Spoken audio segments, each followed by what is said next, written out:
नमस्कार साथियों, एक बार फिर से आपके अपने YouTube चैनल रवि सर्वा पर आपका हार्दिक अभिनंदन और स्वागत करते हैं। तो साथियों, इस वीडियो के माध्यम से हम बात करने वाले हैं रीट पात्रता को लेकर कि रीट पात्रता है उसको हम किस प्रकार कम समय के अंदर पास करें, कौन सा सब्जेक्ट है और टीचिंग मेथड है वो किस प्रकार पढ़नी है, कौन सी बुक लेकर आनी है। देखो देखो साथियों, अपने पास अब समय बहुत कम बचा है। अपने को पता है कि रीट की विज्ञप्ति जारी होने वाली है। अब हम लंबे समय से इंतजार कर रहे थे, वो इंतजार भी अपना खत्म हो चुका है। अब फॉर्म भरे जाएंगे, फॉर्म भरने के बाद आपको पता है फरवरी के अंदर आपका एग्जाम हो जाएगा।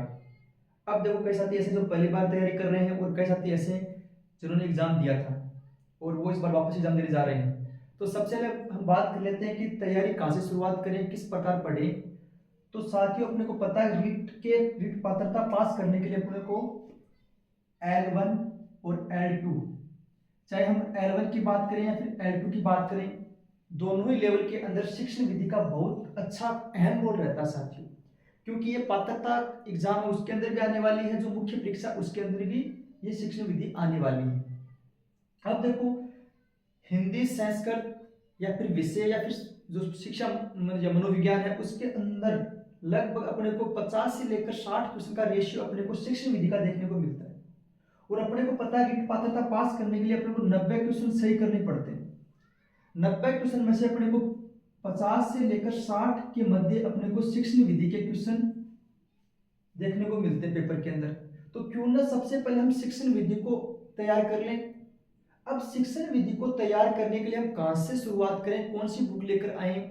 तो साथियों, मेरे अकॉर्डिंग बता रहा हूं मैं कि अगर आपको शिक्षण विधि की तैयारी करनी है तो आप फर्स्ट रैंक की बुक लेकर आ जाइए। एक बार फर्स्ट रैंक की बुक अच्छी आती है साथियों, क्योंकि मैंने उसको पढ़ा था।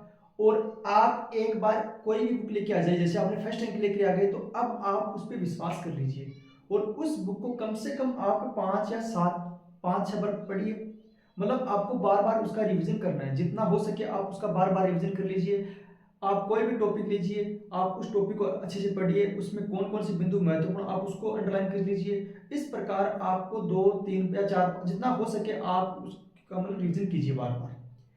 अब जैसे आप फर्स्ट रैंक लेके आए, एक जैसे एस के मंगल बुक है वो भी अच्छी आती है, तो दोनों में से आप कोई भी एक बुक लेके आ जाइए। ये नहीं कि आप दोनों उठा ले आए, उसमें क्या होता है फिर आप उसमें से पढ़ोगे उसमें से पढ़ोगे और फिर वो दोनों में क्या हो जाएगा, मिक्स हो जाएगा, पता नहीं चलेगा कौन सी बुक में क्या लिखा और किस प्रकार में पढ़ा है।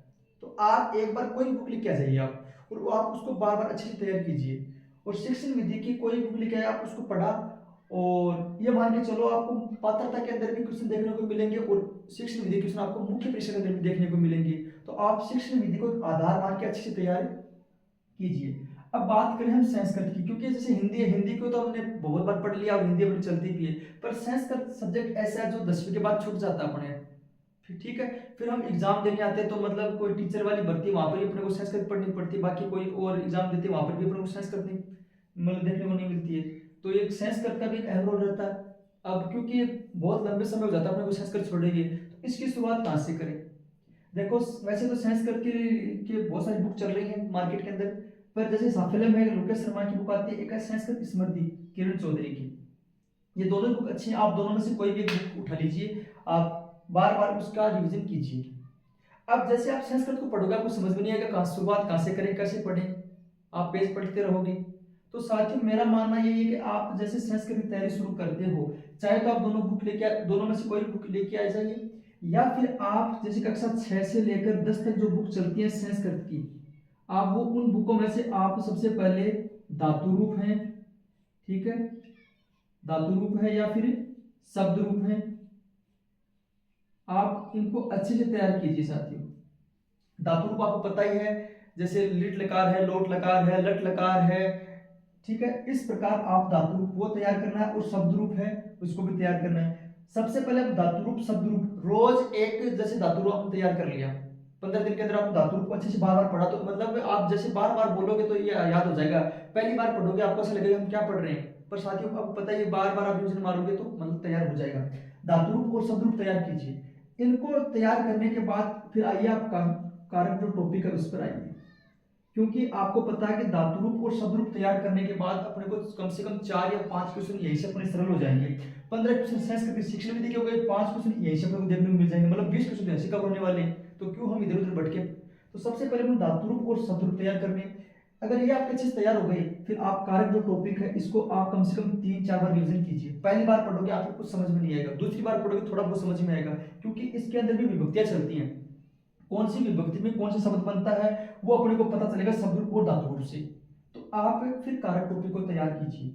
ये सबसे पहले धातु रूप, शब्द रूप, फिर कारक, ये टॉपिक तैयार करना। उसके बाद आपको पता जैसे माहेश्वरी सूत्र हैं और जैसे संधि हैं, ये प्रत्यय हैं, ये भी इजी टॉपिक है, फिर आप उनको तैयार कर लीजिए। पर आप शुरुआत आप यहाँ से कर सकते हो। वैसे भी आप देखो अवयव है, माहेश्वरी सूत्र हैं, वो टॉपिक अलग रहेगा, उपसर्ग है उनमें भी आप अलग से मिलेंगे तो क्वेश्चन आ जाएंगे, वापस आप आराम से हल कर सकते हो। मतलब अपना 25 का रेशियो आप आराम से क्वेश्चनों का रख सकते हो संस्कृत के अंदर भी। पर एक बार आपको लगन से तैयारी करनी पड़ेगी। अगर साथियों वीडियो आपको अच्छा लगा तो वीडियो को आप लाइक कीजिए, और आप सपोर्ट करोगे साथियों तभी आप मतलब पता मेरा भी मन करेगा वीडियो बनाने का। और अपने दोस्तों के साथ शेयर कीजिए। शिक्षण विधि क्लास भी मैं मतलब अपने चैनल पर डालने की कोशिश करूंगा, और सब्जेक्ट हैं जो साइकोलॉजी हैं या फिर संस्कृत की वीडियो है वो भी मैं आपको यहाँ पर क्लास मतलब अपलोड करने की कोशिश करूंगा। पर साथियों बात आती है सपोर्ट की। अगर आप अपने सपोर्ट करते हो, वीडियो को लाइक करते हो, कमेंट करते हो, और जहाँ पर भी आपको कोई मिस्टेक हो, कोई बात समझ में नहीं आए तो आप कमेंट में कमेंट कीजिए और अपने दोस्तों के साथ शेयर कीजिए साथियों। और अगर आप पहली बार चैनल पर विजिट कर रहे हैं तो चैनल को सब्सक्राइब जरूर कर लें और बेल आइकन प्रेस कर दें, जिससे आपको जो भी कोई वीडियो आएगा वो उसका पता आपको चल जाएगा। इस प्रकार साथियों आपको ये रीड की हमने कुछ बातें रखी हैं। वीडियो अच्छा लगा तो आप वीडियो को लाइक कीजिए। धन्यवाद।